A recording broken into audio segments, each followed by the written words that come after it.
सभी पक्षी जंगल के बीच एक बड़ी पीपल की शाखाओं पर इकट्ठे हैं। गरुड़ उड़कर आता है। सभी प्रिय पक्षियों को नमस्कार। आज हमने यहाँ एक गंभीर समस्या पर चर्चा के लिए सभा बुलाई है। क्या बात है महाराज? सुबह से ही गौरैया फुसफुसा रही थी कि कुछ गड़बड़ है। हाँ, पिछले कुछ दिनों से मेरे घोंसले के पास अजीब हरकतें हो रही हैं। कोई रात में आता है, खाने की चीजें गायब हो जाती हैं।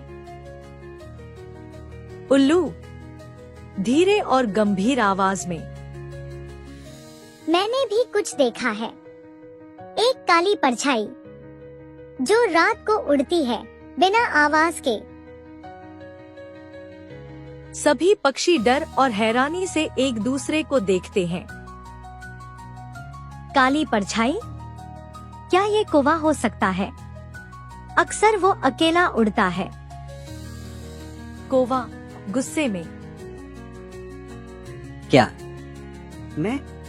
मुझे क्यों दोष दे रहे हो?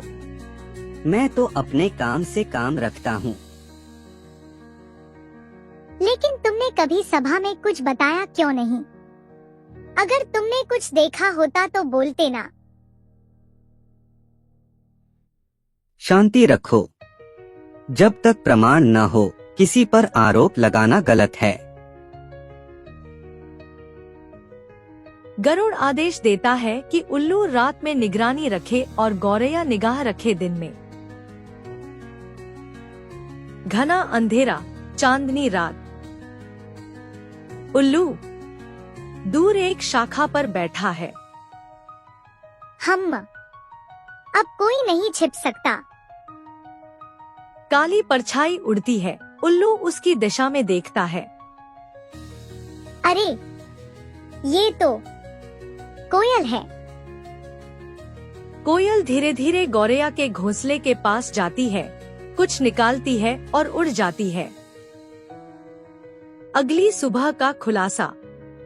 गरुड़ उल्लू बताओ, क्या देखा तुमने? महाराज, सच्चाई चौंका देने वाली है। वह कोयल थी जो रात को चोरी कर रही थी। सभी पक्षी चौंक जाते हैं। कोयल घबराकर नहीं, मैं तो बस तुम क्यों कर रही थी ये सब? हम सब तो तुम्हें अपनी बहन मानते थे। मैं अकेली थी। सब मुझे सिर्फ मेरी आवाज के लिए पसंद करते थे। किसी ने कभी मुझसे दिल से बात नहीं की। मैंने सोचा, अगर मैं सबका सामान चुरा लूं, तो सब मुझे नोटिस करेंगे। कोयल, तुम्हारा दर्द समझा जा सकता है, लेकिन तरीका गलत था। अगर तुमने अपनी बात कही होती तो हम सब साथ देते। हमने हमेशा तुम्हारी तारीफ की, लेकिन कभी दिल से नहीं सुना। शायद हम भी दोषी हैं। भविष्य में हम सब एक दूसरे की भावनाओं को भी समझेंगे, न कि सिर्फ आवाज या रूप को।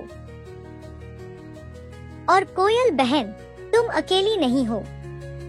हम सब तुम्हारे साथ हैं, पर अब एक नई शुरुआत होनी चाहिए, ईमानदारी के साथ।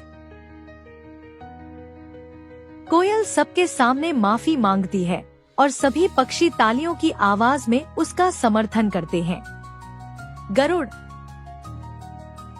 आज से हम सभी एक नियम बनाएंगे, हर पक्षी की बात सुनी जाएगी, चाहे वह कितनी भी छोटी क्यों न हो। यही है सच्ची एकता। सूरज की किरणें जंगल में फैलती हैं और सभी पक्षी मिलकर उड़ान भरते हैं।